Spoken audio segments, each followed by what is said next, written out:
Hello, Puget Sound community. This is Luke Poole from Career and Employment Services. Today, as part of our Ask a Logger series, we are joined by Emma Elder, a biochemistry major from the class of 2018.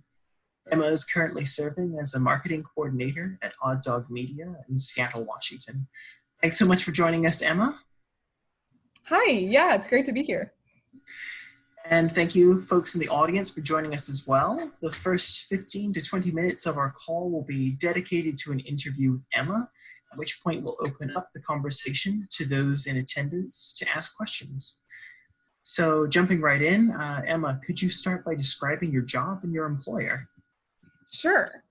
So I work at Odd Dog, like Luke said, which is a digital marketing agency. And that basically means that we work with lots of different clients. So small to medium-sized businesses come to us for digital marketing services. That would be anything from like building them a website to running digital ads on Google to doing search engine optimization to try and get their website more visible in search results. So that's kind of what my company does. And then my position as a marketing coordinator basically means that I am the contact point I have about 14, 15 clients. And I basically coordinate between them and our web developer and our graphic designer, and also execute on and develop kind of basically marketing strategy. So yeah, that's kind of my position and kind of my company. So how did you get into this line of work? Yeah, so I, as you mentioned, was a biochem major. And what I did in undergrad for research was a lot of, it was computational chemistry. So it's a lot of kind of dealing with data and data processing.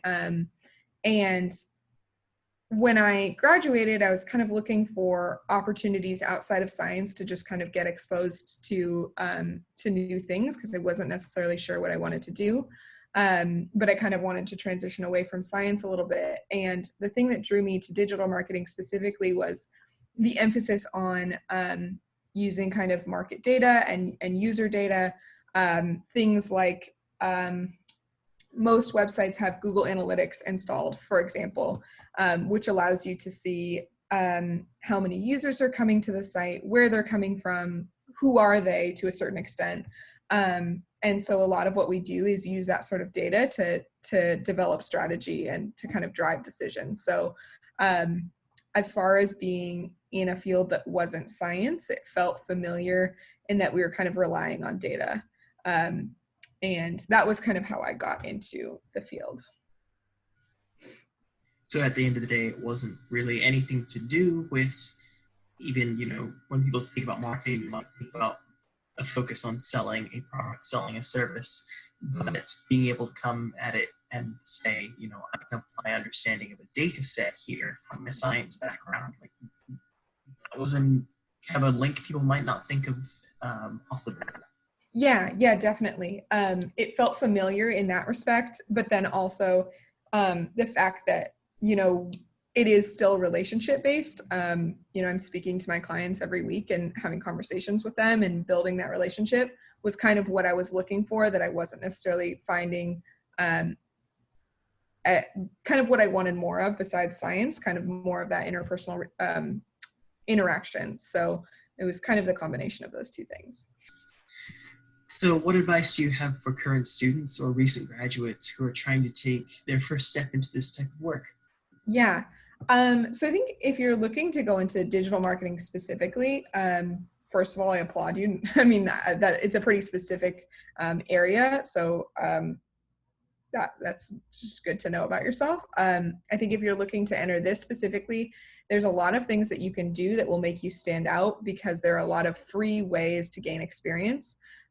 For example, you can become certified in Google Analytics for free online. You just kind of take a course and you take an exam that you can look up the answers to. It's fairly simple. You can just mess around, build a WordPress website and figure out how the interface works. I think a lot of people have a misconception that WordPress is just a blogging platform, and originally it was just a blogging platform, but it has like the majority market share of websites are built on WordPress. So so if you're interested in web development, you can kind of get used to that interface for free.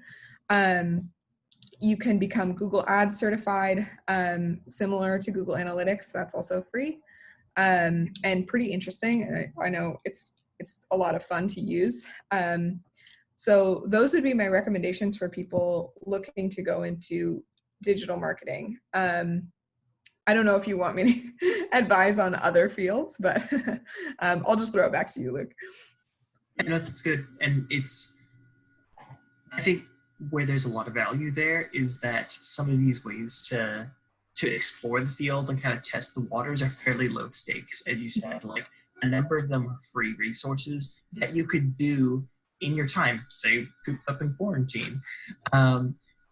Just different ways to pick up a skill that's going to be useful no matter where you end up. But if you find a passion for it, then maybe this is a new avenue for you. Exactly. So, yeah. I think that, kind of on a similar note, so one of the avenues I've gone down while working at Odd Dog has been a little bit more of the web development side, just because that has, I had a little bit of computer science knowledge going into the position, and the kind of the coding aspect was interesting to me. So, Code Academy is, a lot of that material is free, and that just teaches you literally any computer language you want to learn or any kind of industry. For example, you can go in and say, hey, I want to learn about web development, and then it will teach you relevant HTML, CSS, and JavaScript. So it kind of compiles those really well for you. I know just friends of mine that work kind of more in like biotech that have previously been working at the bench have had to kind of transition into more, I guess, like computer-based work. So I think R and other like languages that are relevant to more like science, that's kind of how they've dealt with this crazy quarantine time. So I think my advice would be to, if you're at all interested in anything like that, is to use maybe whatever extra time you have right now to kind of dig into that, because that sort of thing really stands out. Nice. So we kind of talked about, making the best use of your time while you are maybe under quarantine. But how do you see the situation with COVID-19 affecting your field in terms of hiring? For sure. So I would say, specifically my company, we were looking to hire about a month and a half ago, and just things have slowed down, and so we aren't necessarily hiring for a new person at the moment. I think though that generally we've been pretty lucky because we are focused on the internet and digital solutions. And so I think that when you're, I don't know, if for students that are maybe looking for a position, I think that this is a unique time, and that you're probably going to be looking more at like the format of a business or a potential employer, more than you necessarily would otherwise, just because those businesses that are easier to work remote, those are going to be the ones that are going to hire. Or you kind of, I would imagine you're going to want to be a little bit more strategic about, whether it seems like a business would be thriving right now. And I'm sure that they can give you insight too if you inquire. But like my business specifically is doing okay, because businesses like our clients, they're relying on their digital solutions at the moment. Like we've just started building e-commerce sites for a couple different clients that previously didn't have them, because customers can't come into their physical location at the moment. So yeah, I think I got off topic a little bit, but I hope that answers the question. That's what this is all about. So you touched on a point that I liked. Well, you touched on many points that I like, but this one in particular. you talked about like kind of sussing out whether a business is thriving or not right now. And so my question is, how do you go about finding that out tactfully? You know, no business wants to be seen as anything other than thriving. So how Yeah, do you figure that out? for sure. Well, that's a good question. And I honestly don't have an answer. Like I didn't kind of come in with one, although normally my advice for anyone looking to get more information about a business or an industry would be, you know, message that person on LinkedIn, say like, hey, like I'd love to grab coffee with you. Um, you know, I'd love to buy you a coffee and just learn more about this and have kind of a informational interview. Obviously no one can grab coffee right now. But I think it's still worth reaching out to people. I think that this time is so unique in that I feel like there is a lot of compassion, especially on LinkedIn. I feel like everyone's posting about like, hey, I got laid off. I would love to know about more opportunities. And people are very responsive to that. I think particularly for the class of 2020, there's just a lot of, wow, we're glad we're not in the class of 2020 and we're down to help them. So I think that,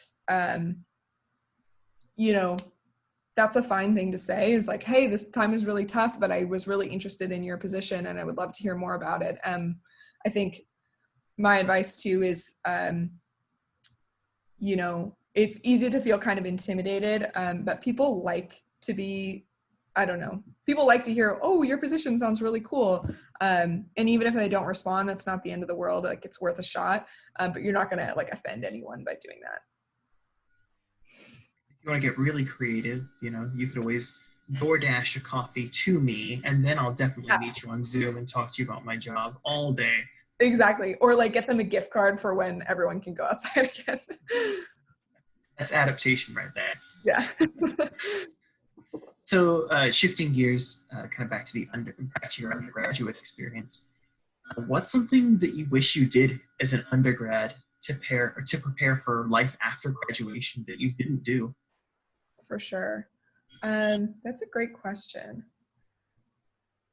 I think that, um, hmm, I think that it would have been helpful to find out a little bit more about um, the really specific skills that employers want.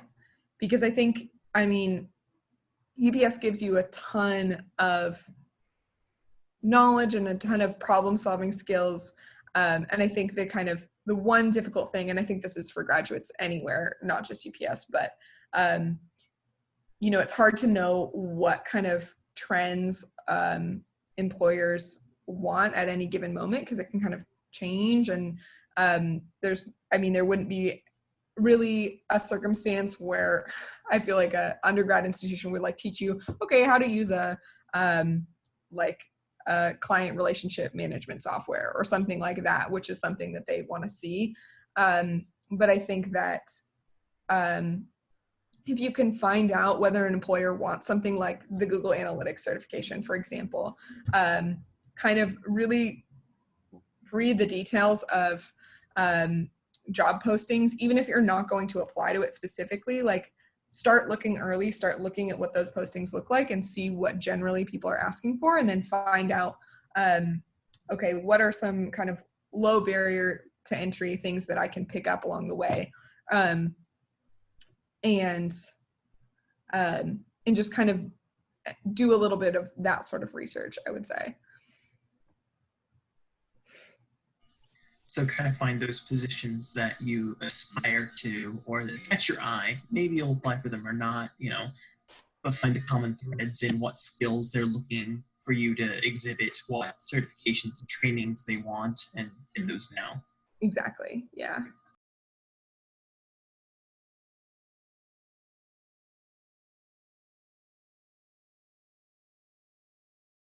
I think that, gosh, I don't want to sound like a broken record, but I do think that having experience dealing with data and kind of having a concrete experience that could speak to me being kind of detail oriented and data driven, which is a buzzword, but it is something that people look for, was really helpful. And I think that if you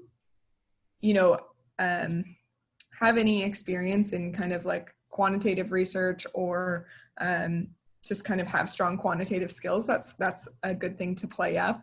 Another thing that was really useful for me to talk about was being in peer advising, because it was a really relationship based sort of position, which is similar to the marketing coordinator position as well. So I think that any experience that you can talk about that really shows that you can kind of manage professional or like semi-professional relationships is useful. And I think that employers will be impressed by that.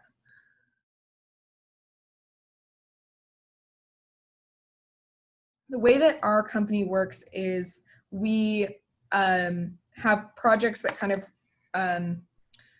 we kind of plan them out on a monthly basis. So typically we check in with our clients at least once a month and set expectations and set kind of the plan for the next month of work. So you kind of plan your own schedule around when you're speaking to the client next, what you have to get done in that month timeline. As far as day-to-day goes, I'm probably only touching each client's account maybe once a week or a couple times a week. If I'm really besides just responding to emails, for example, there's only so many hours in a day, so I might like really work on accounts, maybe like two to three different accounts a day. I think my favorite part of the job is I think when I speak to a client and can kind of report back to them that what we're doing is working for their business and is helping them grow their business, kind of seeing how that affects the relationship and how that like builds trust with the client is really cool. I think it's just a really exciting feeling to be able to kind of do something good for someone and help someone. And so that's a lot of fun. I think maybe one of the more challenging aspects of my position, that's a good question. I don't know if I dislike this necessarily, but something that's challenging is the fact that these technologies they change pretty frequently. So you have to stay on top of things, and it's an industry that requires you to kind of constantly be learning, which actually can be fun, but it can also be kind of frustrating. Like, I just thought I had this down and I have to learn it again.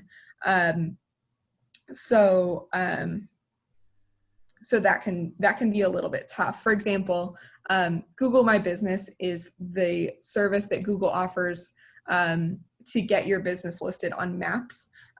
So if you Google something like hair salon near me and you see those 3 kind of map listings right at the top, that's going to be their Google My Business profile. Where was I going with that? Oh, like in the time of COVID, it's been interesting because Google My Business has said, hey, we're not going to make updates to any business that isn't a medical clinic or something medical because that's what we need to prioritize right now. And I mean, that's totally understandable. But it is interesting because they make changes like that somewhat frequently. So it's kind of like as soon as you feel like you have it figured out, it might change a little bit, which is, it's kind of a double-edged sword. It keeps it interesting, but it's also a little challenging.